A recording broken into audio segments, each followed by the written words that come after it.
बच्चों, let's read this question. The question says hormones called growth factors play an important role in. हमें बताना है ऐसे hormones जिनको हम ग्रोथ फैक्टर्स कहते हैं उनका क्या रोल है। तो यहाँ पर जो हमारा की कॉन्सेप्ट यूज होगा that would be growth factors.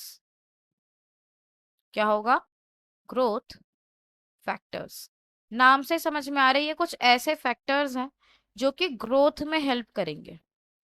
When we talk about growth factors, तो ये जो ग्रोथ फैक्टर्स होते हैं these are actually secreted by non endocrine tissue. जो नॉन एंडोक्राइन टिश्यूज होते हैं वो कुछ ऐसे हॉर्मोन्स को सिक्रेट करते हैं जिन्हें हम क्या कह रहे हैं, ग्रोथ फैक्टर्स कहते हैं एक्चुअली। ठीक है। ये जो ग्रोथ फैक्टर्स है ये बेसिकली क्या करते हैं, इनके कुछ इंपॉर्टेंट फंक्शंस है। जैसे कि अगर हम बात करें इन ग्रोथ फैक्टर्स की, तो अगर कहीं पे भी हमें कोई ग्रोथ करवानी है, ठीक है, ग्रोथ के लिए किसी भी सेल की, टिश्यू की, उसकी डेवलपमेंट करवानी है, तो उसमें ये हेल्प करते हैं। मान लो अगर कोई एक सेल थी हमारे पास, उसमें कुछ वियर एंड टियर हो गया, तो उधर रिपेयर की जरूरत हो सकती है, रीजनरेशन की जरूरत हो सकती है। तो रिपेयरिंग, उसकी रीजनरेशन में भी क्या करते हैं, ग्रोथ फैक्टर्स हेल्प करते हैं।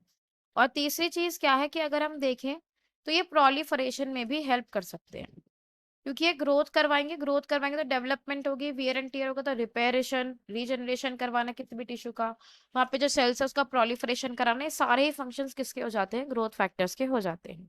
तो आइए देखते हैं इस क्वेश्चन का करेक्ट ऑप्शन क्या होना चाहिए। फर्स्ट वो कह रहा है growth and development, yes this is right.